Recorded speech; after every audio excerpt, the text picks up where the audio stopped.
may sakit sa puso. Ngayon, galing siya sa aeroplano pa.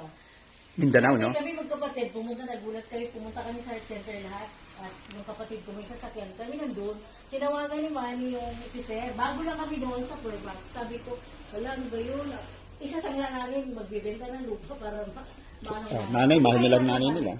Aba, nung sabi ng doktor, sabi kasi ng vice mayor namin, kasabay ng nanay ko, doon ka na sa doktor namin para, kasi nagpa-check up siya, nagpa-opera siya sa bypass operation. Yung doktor ng vice mayor namin, yun din yung doktor ng nanay ko. So magaling talaga na doktor, kasi doon siya na-bypass. Nakita ko yung namin, vice mayor, talaga naman ang violet na yung kanito pag lumakad, pero pa-opera niya. Sabi niya magaling pa yung doktor, ha? Tapos, pinapunta ko si Sir doon.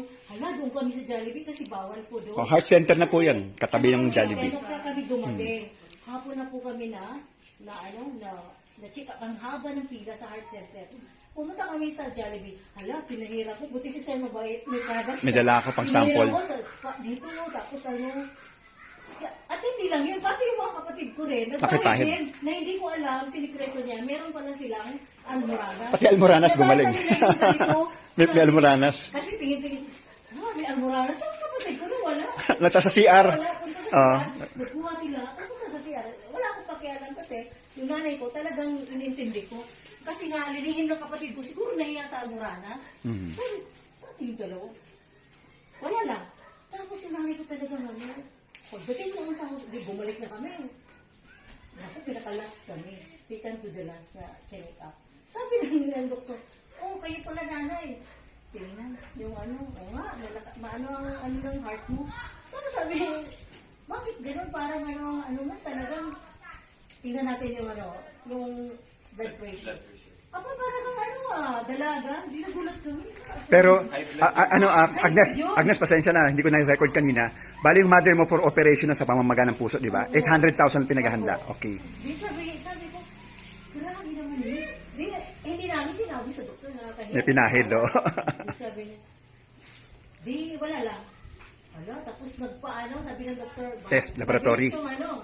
Ang tibok ng puso mo, kailangan mo talaga mag-undergo ng laboratory. Nag-undergo na nagbayad din kami. 20,000. Nung na-check na kinabukasan, kinuha ng result, wala talaga. Wow. Umuwi yung nanay ko nagbalik na naman sa amin Mindanao. Kasi wala naman wala talagang Hanggang ngayon, Hanggang ngayon, everyday po hanggang ngayon. Wala po. Na-save ang... Sa palayan, meron kami maliit na palayan, tapos yung gatong. Kaya thank you talaga nakilala namin si Sir at saka yung prof. Na-save ang At 800,000. hindi lang nga yung kapatid ko na may mga Almoranas. Yan. At hindi pa yung kapatid ko pala, ito lang. Nagkaroon siya ng problema, may depression yun. Yun, at least banggit ko may pakalam sa brain, di ba? 9 years ago, nagkaroon siya ng depression. Tapos, may doktor siya sa psychology. Tinuturukan siyang mahal. Tapos, after 9 years, bumalik ulit. Depression. Yung depression niya. Napakatrabe yung kapatid. It can lead to suicide. Ganun. Hindi ang problema kami. Mahirap lang naman kami. Nagtawag na naman. May Permax. By this time, may Permax na. Nung dati, na walang Permax, napakahirap. Hindi mo makausap, iyak ng iyak. Ganun yung kapatid ko. Turok ng turok, 5,000, 6,000. Kung kami, pamilya kami, na makatulong sa kapatid mo.